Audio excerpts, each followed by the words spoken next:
Hello everyone, कैसे हैं आप सब। बुक्स हमारी सफलता का दरवाज़ा होती है और हमें निरंतर रीडिंग करते रहना चाहिए। हम जितना बुक्स पढ़ेंगे उतना ही हम सफलता के नज़दीक अपने आप को पाएंगे। तो आप अपनी आदतों में एक किताबें पढ़ने की आदत ज़रूर शामिल करें और जहाँ से भी आप नॉलेज गेन कर सकते हैं वहाँ से नॉलेज गेन करने की कोशिश करें। अगर आप नॉलेज लेते रहेंगे तो उससे आप निरंतर आगे बढ़ते रहेंगे, क्योंकि ज़िंदगी में सीखना बहुत ज़रूरी है। हमें सीखते रहना चाहिए और ज़िंदगी भर सीखते रहना चाहिए। आज जिस विषय पर मैं बात करने वाली हूँ वो विषय है अमीर वास्तव में होना है, हमें अमीर दिखना नहीं है। क्योंकि आजकल जो हो रहा है, लोग शो ऑफ के चक्कर में अपनी लाइफ को ख़राब कर रहे हैं और इस लाइफ स्टाइल को जीने के चक्कर में वो अपने ऊपर कब कर्ज ले लेते हैं उन्हें खुद को भी नहीं पता लगता और धीरे धीरे उस कर्ज के ट्रैप में वो फंसे जाते हैं। तो आज मैं वही बात आपसे करने वाली हूँ कि हमें वास्तव में अमीर होना है। वास्तव में अमीर जब आदमी होता है तो उसका बैंक बैलेंस होता है जो कि किसी को नज़र नहीं आता, या उसकी कुछ सेविंग्स होती है, कुछ इन्वेस्टमेंट्स होते हैं जो किसी को नज़र नहीं आते हैं।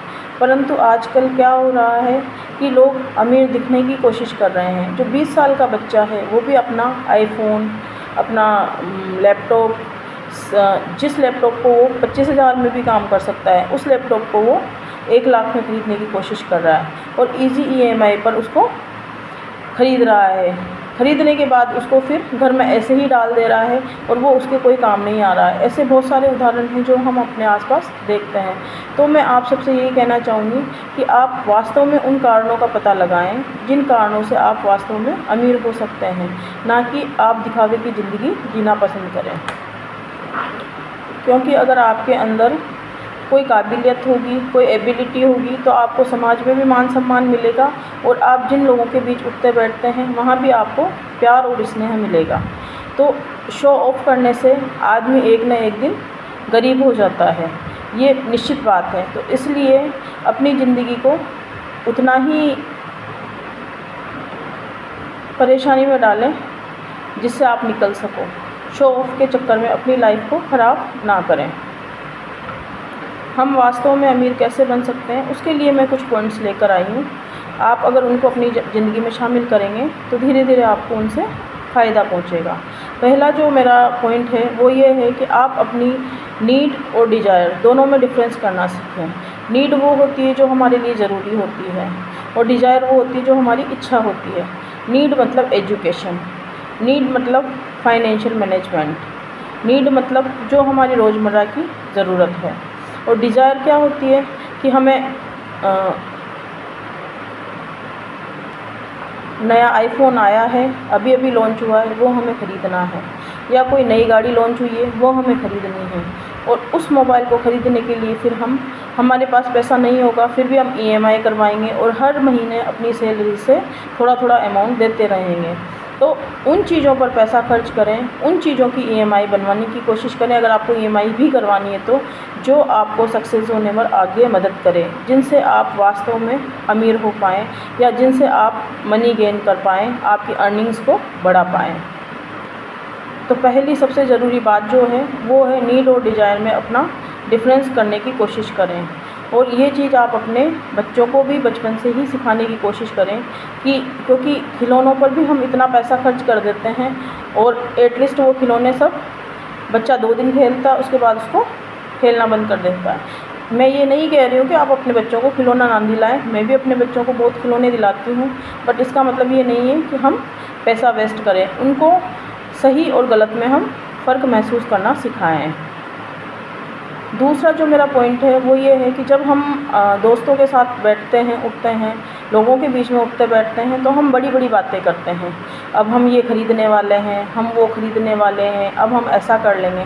तो मेरी आप सबसे रिक्वेस्ट है कि ऐसी बातें करने की जगह आप उन चीज़ों के लिए एक्शन लेना सीखें। अगर आप एक्शन लेना सीखेंगे तो जो चीज़ आपके पास है वो एक ना एक दिन तो लोगों को अपने आप नज़र आ जाएगी। पर वो काम करने से पहले उसकी जो बड़ी बड़ी बातें हम लोग करते हैं तो वो हमें नहीं करनी चाहिए। इससे हमें ऐसा लगता है कि हम बहुत समझदार हैं, बट कभी कभी ऐसा होता है कि लोग हमें मूर्ख भी समझ लेते हैं।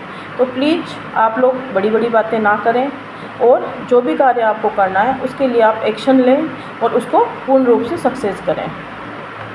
तीसरी जो मेरी बात है वो है कि आप अपनी मनी का बजट बनाने की कोशिश करें। आपकी जो भी अर्निंग्स हैं उसका आप बजट बनाएं।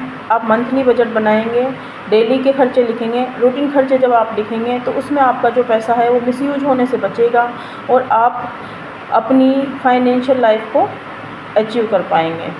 क्योंकि क्या होता है कि जब हम मार्केट जाते हैं या हम मॉल जाते हैं या कहीं भी हम जाते हैं तो जब हम कोई लिस्ट करके नहीं लेके जाते हैं या हम लिखते नहीं हैं तो हमारा जो पैसा है, जहाँ हमारा 1 रुपया खर्च होना चाहिए वहाँ पे हमारे 5 रुपये खर्च हो जाते हैं। और ये चीज़ हमें पता ही नहीं लगती क्योंकि वो अमाउंट इतना छोटा होता है तो हमें लगता है अरे कोई बात नहीं, ये भी ले लेते हैं। पर बहुत बार ऐसा होता है कि वो चीज़ हम खरीद तो लाते हैं, वो वस्तु हम खरीद लेते हैं, बट बाद में वो हमारे घर में ऐसे ही वेस्ट होकर पड़ी रहती है।